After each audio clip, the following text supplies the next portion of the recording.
ಇವತ್ತು ನಾನು ಫಾರ್ಮಲ್ ಆಗಿ ರೆಡಿಯಾಗಿ ಒಂದು ಮದುವೆ ಹಾಲಿಗೆ ಲಾಗಿನ್ ಆದೆ ಬ್ರೋ. ಆದ್ರೆ ಮದುವೆ ಎಲ್ರು ಒಂದೇ ತರ ಆಗುದಲ್ಲ, ಅದನ್ನ ಪುನಃ ನಾನೆಂತ ನೋಡುದು ಅಂತ ಸೀದಾ ಅಡುಗೆ ರೂಮ್ಗೆ ಎಂಟರ್ ಆದೆ. ಯಾಕಂದ್ರೆ ಆಲ್ರೆಡಿ ಎಲೆ ಊಟ ಸ್ಟಾರ್ಟ್ ಆಗಿತ್ತು. ಹಾಗೆ ನಾವು ಇಷ್ಟೊತ್ತಿಗೆ ಬಫೆ ಊಟ ಸ್ಟಾರ್ಟ್ ಮಾಡ್ಬೇಕಿತ್ತು ಮಾರ್ರೆ. ಸೊ ಪಾತ್ರೆ ಗೀತ್ರೆ ಎಲ್ಲ ಸೆಟ್ ಮಾಡಿ ಎಲ್ಲರಿಗೆ ಆ ಗೀ ರೈಸ್ ಹಾಕಿ ಹಾಕಿ ಹಾಕಿ ನಂಗೆನೆ ಹಸಿವಾಗ್ಲಿಕ್ಕೆ ಸ್ಟಾರ್ಟ್ ಆಯ್ತು ಗುರು. ಹಾಗೆ ಮೊದ್ಲು ಒಂದು ಲೋಟ ಪಾಯಸವನ್ನ ಕುಡ್ದೆ, ಆಮೇಲೆ ಒಂದು ಐಸ್ ಕ್ರೀಮ್ ಅನ್ನ ಕದ್ದೆ.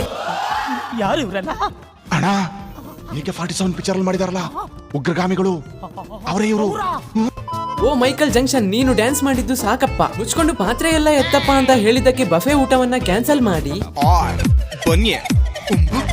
ಅಂತ ಬಾಳೆ ಎಲೆ ಊಟವನ್ನ ಭರ್ಜರಿಯಾಗಿ ಬಾರಿಸಿ, ಅಯ್ಯೋ ಕಪಲ್ಸಿಗೆ ಒಂದು ವಿಷಯ ಮಾಡ್ಲಿಲ್ಲಲ್ಲ ಬಾಸ್ ನಾವು ಅಂತ ಕೊನೆಗೆ ಗುಂಪು ಕಟ್ಟಿಕೊಂಡು ಹೋಗಿ ಹ್ಯಾಪಿ ಮ್ಯಾರಿಡ್ ಲೈಫ್ ಗಾಯ್ಸ್ ಅಂತ ವಿಶ್ ಮಾಡಿ ಬಂದು ಹೆಣ್ಣು ಬೀಳ್ಕೊಡುವ ಟೈಮಲ್ಲಿ ಹೂವನ್ನೆಲ್ಲ ಕಿತ್ತಾಕಿ ಪುರೋಹಿತರ ಮಾತು ಮುಗಿಯುವ ತನಕ ವೇಟ್ ಮಾಡಿ ಎಲ್ರು ಬಿಸಾಕಿದಾಗ ನಾವು ಕೂಡ ಬಿಸಾಕಿದ್ವಿ ಅಷ್ಟೇ. ಇಲ್ಲಿಗೆ ಮದ್ವೆ ಮುಗೀತು. ಸೊ ಮಚಾಸ್ ಅಂಡ್ ಮಚೀಸ್, ನಿಮ್ಮ ಪ್ರಕಾರ ಮದುವೆ ಆಗ್ಲಿಕ್ಕೆ ರೈಟ್ ಏಜ್ ಯಾವುದು ಅಂತ ಕಮೆಂಟ್ ಹಾಕಿ ಅಂತ